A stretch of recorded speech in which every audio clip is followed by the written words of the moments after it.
Hi everyone, I'm Allison Hornery and welcome to another in our IAF Oceania Knowledge and Know-how chat sessions.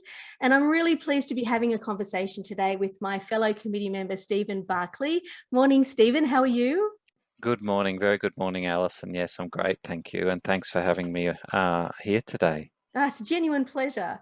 So the theme that we thought we'd have a chat about today is around the role of stories and storytelling in facilitating.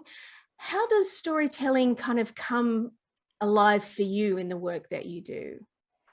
I think it's sort of like a foundation stone, because when you think about any type of group work and you're working with people to either solve a problem or to understand what they want to do in the future or to create a future, there's stories in the background.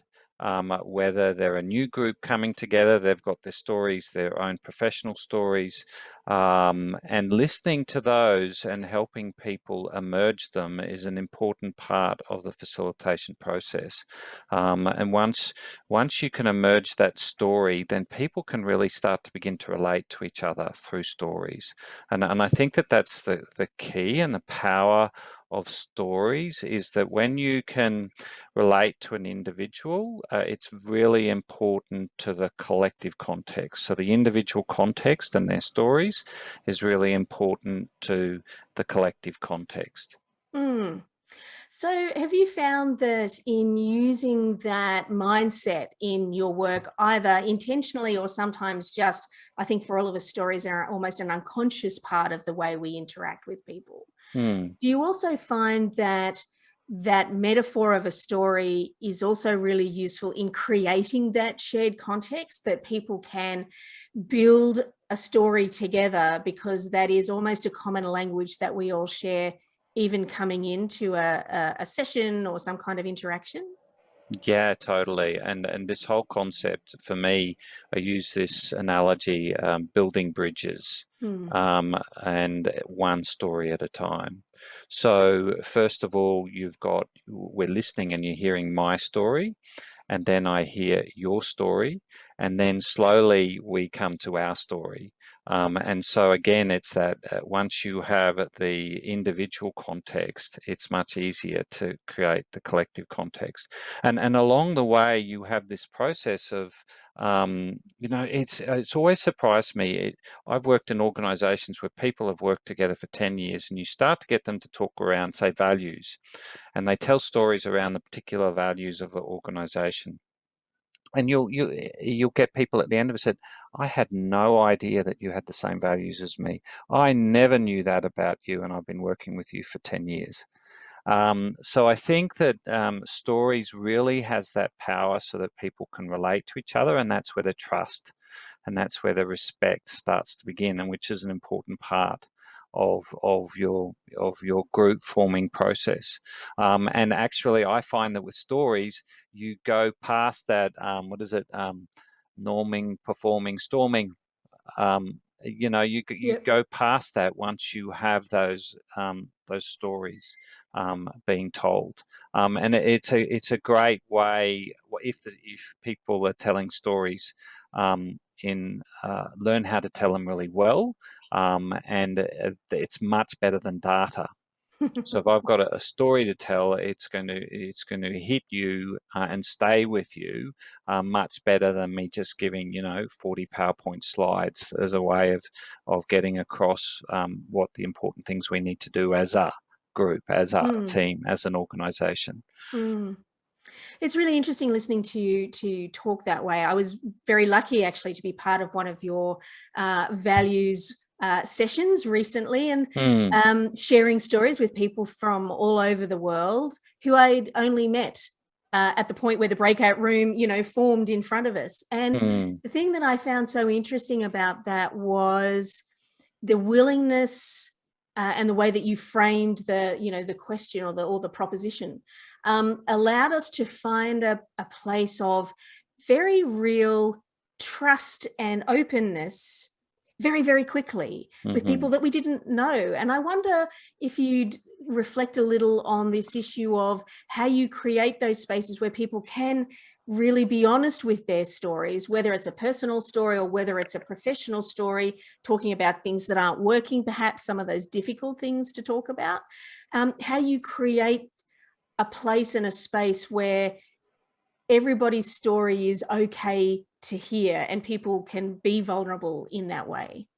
Yeah, yeah. The creating the safe space is a really crucial part of the facilitator's role in that hosting of that space, and even the neutrality that you have with respect to the stories. You may comment on the storytelling, but not so much that that's a great story or that was a really good story, because you say one really that's a great story, but somebody else says a story and you don't say it was a great story.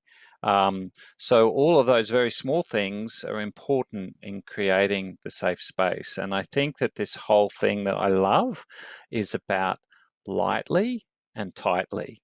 So I Okay. hold the stories lightly, as in, I'm not attached to those stories, but I hold the process of creating the safe space, the process of eliciting the stories tightly.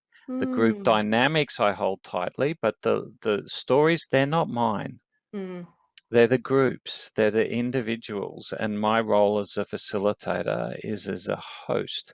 And it's around, it's, I may set the scene in telling a story that helps them triggers more stories to be revealed, or mm, inviting somebody to tell a story and that story triggers.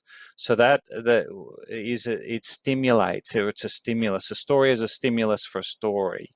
And if you're doing it around a particular issue, or you're doing it around the history of the organization, it's it just emerges a whole heap of stories, which helps understanding. I've done this particularly when there's this concept of a wall of wonder, which is a historical scan of the organization or the team, and they're talking about what we did in 1980 and what we did in 1990, because you've got a lot of people, and and often you'll find an organization, here they are in 2021, but something that happened in 1990 has really impacted, has had a mm, legacy, and has really shaped the way the organization is, and nobody understands it. mm, And I did this with an organization which was 40 years of age, that gone publicly listed about 4 years prior. Many of the chief, the senior leaders in the organization had been there for 5, maybe 4 years, so they didn't know all of that history. And when we had the founders talking about, why this happened and what that happened, they all just went, the penny dropped. mm, Why things were the way they were, and then they could then question that legacy and whether that was helpful to us, and how we could change the mindset around that into a new way of working. mm. And so really, when you're helping stories emerge, it really helps you understand how to move forward.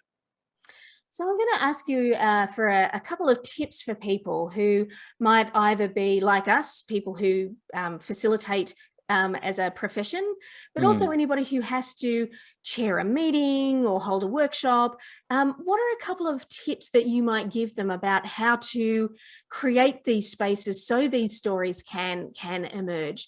Particularly if you're not so used to doing that. What are some things that you think people should keep in mind when they're gathering people together to try and share stories like this?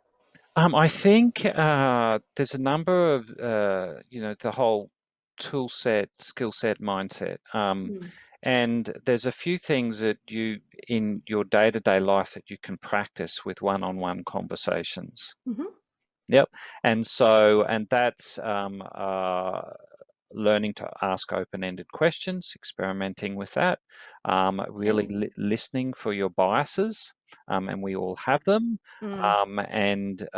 And particularly if you're currently in a management role, or you're leading a team, or you're working on a project, is just to be conscious about what biases that you have.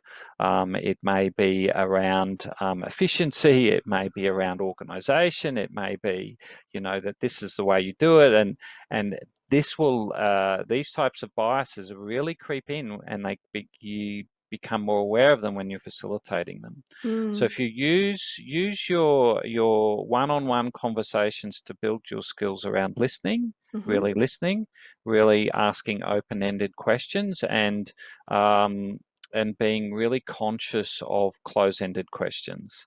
And I've done a list of all of the words that a closed-ended questions start with, so I can be more aware of asking them. Because I do a lot of co-facilitation, and my colleague kept saying, "Stephen, close-ended question." So I went, how can I get better? So I created a list of all of the Great. words, and I have put a post on this on LinkedIn, on my personal LinkedIn account. And it's, can, how, all of those things. It will be result in not how, but have, should, Mm. which will result in a yes or no. Mm. And so whenever I see my, my colleague notices, I can see your cogs turning. You start the sentence with should, and then you realize it's going to be a close-ended question, then you change it. So it was a real habit for me, because my Wow. background was quality Mm. management. And Mm. so, audits and systems and processes and things in the right place. Have you done this? So I really had a strong habit of close questions because of my occupational vocational hazard. So Um, almost moving from checklists to conversations, right? Yep, moving from checklist to conversation. So I think that the first place is to really practice it, and really practicing conversations, or high heat conversations. It may even be with your family, Mm-hmm. and how to stand in the fire, and remain neutral. Now, you're going to get opportunities to work on this every day in everyday life. You don't have to wait until a group situation to be able to improve your hosting capabilities. And so just looking for open-ended questions. If you're speaking with your daughter, with your son, with your husband, just check. Mm. Are my questions curious? Are they leading that person to answer their own problem?